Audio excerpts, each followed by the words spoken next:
सिंध जे सुजान धुरिन जो चवण है त नूर मेमण हालाई सिंध जी सकाफ़त लाइ ज़बरदस्त ख़िदमतूं सर अंजाम ॾेई रहियो आहे। हुन ॾे तोड़े परॾे में सिंध जी सकाफ़त के उजागर करण में अहम किरदार अदा कयो आहे। हाला पुराणा में काज़ी आज़म जी कुरैशी फाउंडेशन तरफ़ां काज़ी आज़म जी याद में मेड़ाको कोठायो वियो, जंहिं दौरान हाला पुराणा वासी नौजवान ख़ादिम सकाफ़त नूर मेमण हालाई के ख़ुसूसी एवार्ड सां नवाज़ियो वियो। उन मौके ते मुक़ररनि जो चवण हो त नूर मेमण हालाई न सिर्फ़ हाला पर पूरी सिंध के ऐं सिंधी सकाफ़त के दुनिया अॻियां इज़त बख़्शी आहे, जंहिं ते हू जस लहे।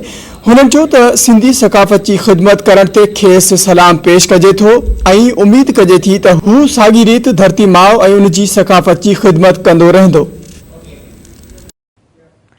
हाला पुराणा में 3 जुलाई ते काज़ी आज़म जी कुरैशी फाउंडेशन जो प्रोग्राम थियो। प्रोग्राम में हाला पुराणा वासी नौजवान नूर मेमण हालाई ख़ादिम सकाफ़त के ख़ास एवॉर्ड सां नवाज़ियो वियो। उन मौके ते मुक़ररनि जो चवण हुयो त नूर मेमण हालाई न सिर्फ़ हाला खे पर पूरी सिंध के ऐं सिंधी सकाफ़त के दुनिया अॻियां इज़त बख़्शी आहे, जंहिं ते असां खे सलाम पेश कयूं था।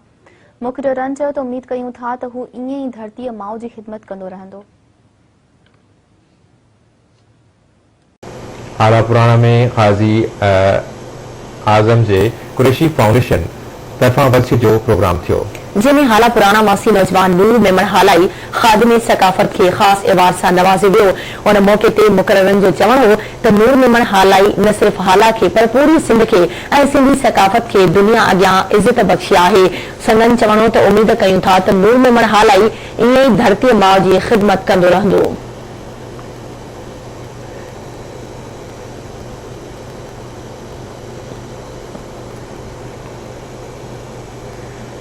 सिंधवासियों अचो हिन एकता ॾियार ते एकता सां गॾु ॿोली नमाज़रक सां बि इश्क जो इज़हार कयूं। ख़ादिम सकाफ़त नूर मेमण हालाई जी तख़लीक़ सिर्फ़ हिकु फ़ोन कॉल ते। त हींअर ई राब्तो कंदा। नंबर आहे 033328525152। छा तव्हां खे ख़बर आहे त सिंधी सकाफ़त जो पहिरियों ब्रांड कहिड़ो आहे? जी हा, निमा ब्रांड, जंहिं ॿोली नमाज रखांदी।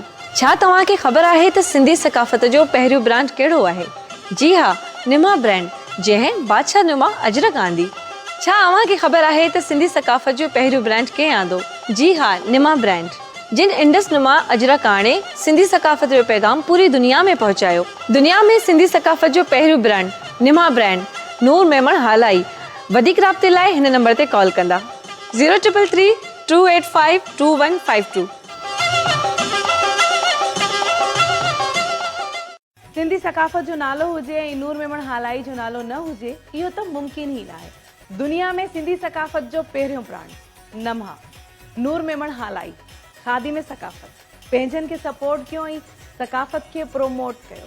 राब्ते लाइ 033328525152।